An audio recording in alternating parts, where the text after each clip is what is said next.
She demanded the most expensive VIP table and treated me like garbage, not realizing I was the owner. A few hours later, she was taking out a loan to close the account and begging me to. Hi, my name is Avon, and I'm 38 years old. I manage Skyline Bistro, where I've dedicated nearly 20 years to perfecting the art of hospitality. Every evening is a new chance to create a unique, memorable experience for our guests.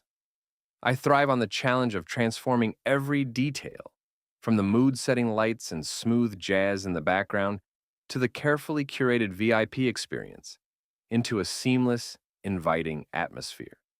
Last week was one of those evenings you'd never forget, a night when every detail mattered.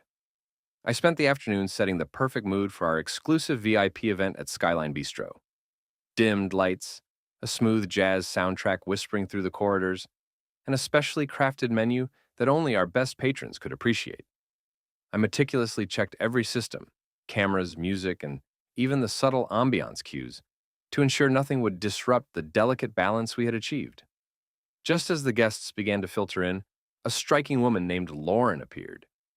With an air of unyielding confidence, she claimed to be a close friend of a famous film critic. I watched as she approached, her gaze fixed and unwavering, demanding a VIP table exclusively for her group. In that charged moment, I felt the weight of previous encounters, situations where such claims had been nothing more than well-rehearsed attempts to bypass our strict reservation policies. I quickly checked our guest list. Her name wasn't there. Rather than let frustration get the better of me, I decided to keep my cool and think on my feet. I noted every detail, her tone, her manner, the way her friends exchanged glances, and mentally prepared for the delicate balancing act ahead. I knew that rejecting her outright could ignite a scene, yet yielding could undermine the standards we worked so hard to maintain. The challenge was clear: find a way to satisfy her demand without compromising the integrity of our carefully curated evening. After Lauren's bold claim, I swiftly moved into my next phase: data verification and internal analysis. I pulled up the reservation list again and confirmed what I already suspected. There was no booking under her name. Memories of past encounters flashed through my mind. Clever attempts to leverage connections that had nearly derailed our seamless service before. I reviewed the room's layout and guest flow, considering every detail from camera angles to the arrangement of tables, all while keeping an eye on the subtle cues from the staff. I questioned my instincts. Was this just another tactic, or was there a deeper play at work? Amid the hushed conversations and clinking of glasses, I maintained my composure, gathering internal evidence and weighing the potential fallout of any rash decisions. Every moment was a test of my ability to analyze under pressure, and I knew that one wrong move could turn a controlled situation into a public spectacle. Realizing that an outright refusal might ignite a full-blown spectacle, I decided to take a tactical approach. Rather than confront Lauren head-on, I leaned into my experience and proposed an alternative. Calmly, I explained that while her name wasn't on our reservation list, we actually reserved a special table for VIP guests who might show up unexpectedly, an exclusive setup meant for those rare, serendipitous arrivals of high-profile individuals. I could see a flicker of interest in her eyes as I outlined the benefits of this arrangement, emphasizing its exclusivity and the extra care that went into its presentation. I kept my tone steady, almost conversational, ensuring that my words were both reassuring and firm. Internally, I was acutely aware of every move: the soft murmur of the jazz playing in the background, the subtle glances exchanged among my team, and the way Lauren's friends listened intently, their skepticism mixed with cautious optimism. This wasn't just about saving face. It was about preserving the carefully crafted ambiance of the evening. I led her to the designated table, confident that this maneuver would keep the situation contained and the night on track, even as tension lingered in the air. After guiding Lauren and her friends to the designated VIP table, I shifted my focus to personalizing their experience. I sat down briefly with them, offering a warm smile as I explained the exclusive perks of our evening. To ease you into the night, the first 3 cocktails are on us, I said, highlighting the small gestures that set our service apart. My tone was calm and inviting, a deliberate effort to dissipate any brewing tension. I made sure every detail was addressed, ensuring that the table setting exuded sophistication and that our staff was on high alert to attend to every need. Even as I engaged them in light conversation about our menu and the evening's special touches, my mind was quietly strategizing for any further unexpected twists. I observed their body language closely, gauging shifts in mood, while orchestrating subtle cues with my team. The smooth, continuous hum of the jazz in the background served as a steady reminder of the balance I had to maintain, an interplay between luxury and the looming possibility of conflict. In that moment, the service became a finely tuned performance, a delicate dance to keep the evening both memorable and under control. With the service in full swing, I turned my attention to ensuring that the financial aspects of the evening were as meticulously managed as every other detail. Before the orders could pile up any further, I approached Lauren with a discreet request for her credit card details, a precautionary measure I never skipped. This step wasn't just about securing payment. It was a signal that every privilege comes with responsibility.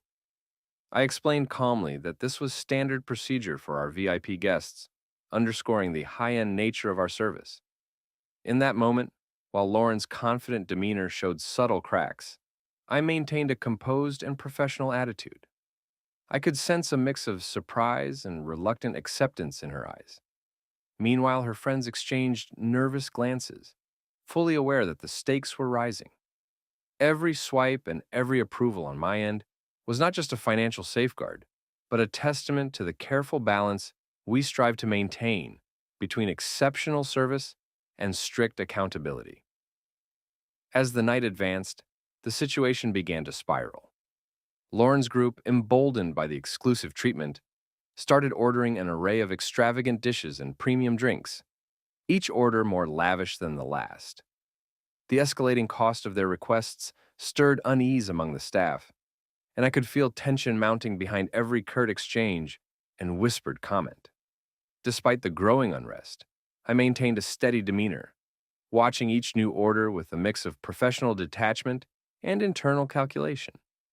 Every extravagant request reminded me that while they reveled in their perceived privilege, our establishment's reputation and the financial integrity of the evening hung delicately in the balance.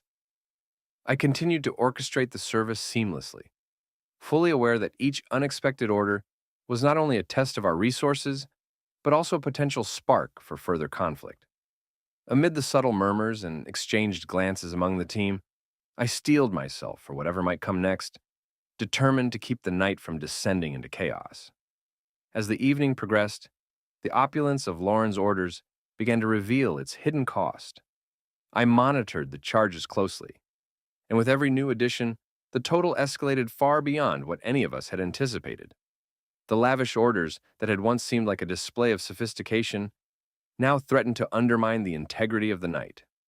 I could sense the growing unease among my staff. Quiet whispers and anxious glances confirmed that the situation was teetering on the edge of chaos. Approaching the table with measured resolve, I initiated the conversation about the final tally. The numbers on my screen looked daunting, and I knew that this was the critical moment. I explained every charge with calm clarity, detailing how each premium selection contributed to the soaring bill. But as soon as I mentioned the final sum, significantly higher than what they expected, the air shifted. Lauren's confident expression shattered into disbelief and anger, her voice rising as frustration took hold. Her friends joined in, their tones sharp and filled with discontent. In that charged moment, with tension crackling around us, I realized that the night was on the brink of transforming into a full-blown confrontation. The moment I laid out the final bill, the atmosphere shifted dramatically. Lauren's face contorted from confident composure into a mixture of shock and fury. Her eyes widened, and I could see the first sparks of anger flickering in her gaze. Her friends immediately began to huddle, voices rising as they compared numbers on their phones. A cacophony of disbelief and indignation filled the room, a stark contrast to the smooth jazz that had carried us through the earlier parts of the evening. I stood there, silently recording every detail with my mind and the ever-watchful cameras overhead. As tempers flared and accusations were hurled across the table, I felt the weight of every decision I had made leading up to this moment. The tension was palpable. It wasn't just about a miscalculated bill anymore. It was a clash of expectations and pride. Despite the storm of emotions swirling around me, I remained rooted in calm determination, knowing that this was the turning point where the conflict would either spiral out of control or be resolved through clear-headed negotiation. In the aftermath of the heated confrontation, the clamor finally began to subside. Lauren's furious outbursts turned to resigned silence as her group slowly accepted the reality of the bill they had incurred. I remained at her side, my voice steady as I reiterated the details of the charges and the privileges they had enjoyed. A clear reminder that excellence comes with its price. With every word, I could see the tension draining from the room, replaced by a somber understanding of the consequences of unchecked entitlement. After the guests reluctantly settled the bill, I took a quiet moment alone in the now empty dining area. I replayed the night in my mind, from the perfect ambiance, meticulously set before opening, to the unexpected challenge posed by Lauren and the escalating tension that almost derailed everything. It was a stark lesson in the realities of high-end service. Every interaction, every detail carries weight. Reflecting on the evening, I realized that true leadership means not only managing conflict, but also learning from it. As I turned off the lights and prepared the space for the next day, I felt a renewed sense of purpose, a determination to safeguard the reputation of Skyline Bistro and ensure that every experience, no matter how turbulent, transforms into a stepping stone for future excellence.